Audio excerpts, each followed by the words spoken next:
The entire focus was there's going to be a duopoly market. If that doesn't happen, then is it a bit of a risk to Bharti Airtel? As we speak, the stock has moved to the low point of the day. So just keep an eye out on that one as well. But let's focus on the stock of the morning, actually. Mahindra & Mahindra Financial's Q3 earnings came in better than what the street was working with. The assets under management rising close to around 16%. Gross NPAs as well did improve to 15-quarter lows. The business update for January, though, indicated some bit of a decline and dispersals coming in at 5-month lows. To understand what went on in the past quarter, what went on in the past month, we are joined by Mr. Ramesh Iyer, the VC and MD of the company. Hi, Mr. Iyer. Good morning. Well, congratulations first on a very good set of numbers. The street has given you a thumbs up and they like those numbers a lot. Give us a couple of details, though. What kind of an AUM growth are you looking at? Could you guide for going ahead? Point number one. And the second factor is the dispersals, as I just said. In the month of January, it's come at the lowest we've seen in the last 5 months or so. Year on year, it's still higher, but it's come down to around 4,000 crores. Is there any slowdown, or would you say it's par for the course? Ms. Iyer, I think you're on mute, so I request you to unmute yourself so we could hear what you have to say. Can you hear me? Sorry. Yes. So as far as the AUM is concerned, I've been saying this for a few quarters now, that we are seeing quarter-on-quarter growth in AUM clearly. And that's at the back of very, very healthy disbursement that's happening. And I think it will continue to move this direction. And we are currently growing at about 20-odd%. And I think we would kind of keep this direction. So far as January disbursements are concerned, one should understand it's at the back of a very big quarter that just went by. And therefore, there would have been some advance buying happening from January into the previous quarter. But we're not concerned. This is the normal trend that we are seeing. And then this quarter, you would once again see that the disbursements do catch up because the sentiments are pretty positive. Footfall is high. Availability is slowly improving. Pre-owned vehicle is doing extremely well. I think there is absolutely nothing that tells us that the volumes would not be available. AUM growth will be 20% for the rest of the year and for FY24, right? That's your guidance?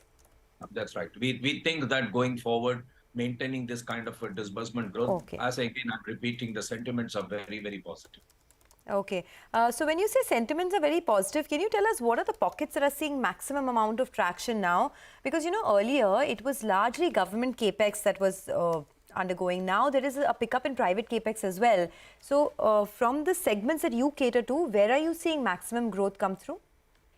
So far, what we were seeing is in the personal segment. People were buying, exchanging vehicles, upgrading themselves and all of that. Then the farm cash flows came and we saw sentiments getting positive through the farm cash flow. I think the contracting segment benefits are yet to come in. While we've started seeing them, I think the commercial segment, whether it's the pickups, whether it's even the tractor haulage application, I think all of this would start begin to happen now.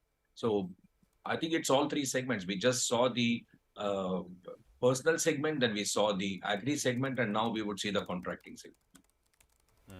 Mr. Iyer, the other leg to all of this, right, and I think a determinant for growth as well is interest rates. Now, I was reading a research report which says that cost of funds for you has moved up by only some 60 basis points since the fourth quarter of FY22, whereas the repo hike from that point on, that's the fourth quarter of 22, has been 225 basis points. Will we see further pressure with regards to rate hikes, or all that has to be absorbed has been done?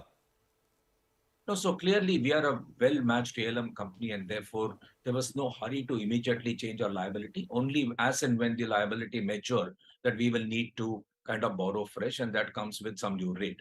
We've already taken some price hike, and in the last quarter, there was a price hike up to about 75-80 basis points. So I think we are well covered for whatever is the increase.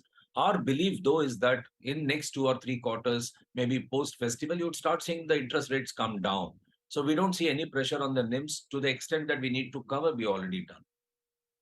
So your NIMs will hold around that 7.5% odd? Maybe at 20-30 basis points here and there. Fortunately, we've been upgraded to AAA. So that should get us a bit of 20 basis point from the market borrowing.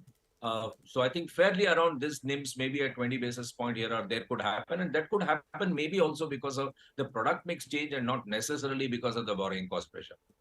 Okay. And the other encouraging aspect is your asset quality has been improving as well. What's the rough number you want to give us in terms of gross NPAs and the net NPAs as well? So in the previous quarter, we had this discussion on repossessions not being there, and therefore how much will it impact? And I was very emphatic saying that repossessions Oops. Okay, I think there's some issue Um, with that. uh, Mr. Iyer, we can't hear Can you you hear very me? well. Can you repeat? Yeah, can you repeat what you were saying?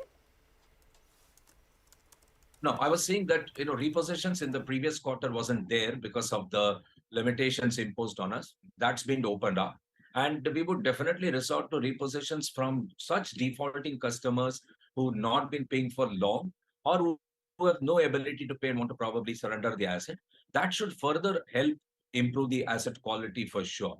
And the overall collections have been pretty good. Even in January, if you see, normally at the back of a big quarter gone by, one expects the first month of the next quarter to be lower collection, but we ended up with 95% collection and the NPA holding up at the same level as the previous quarter.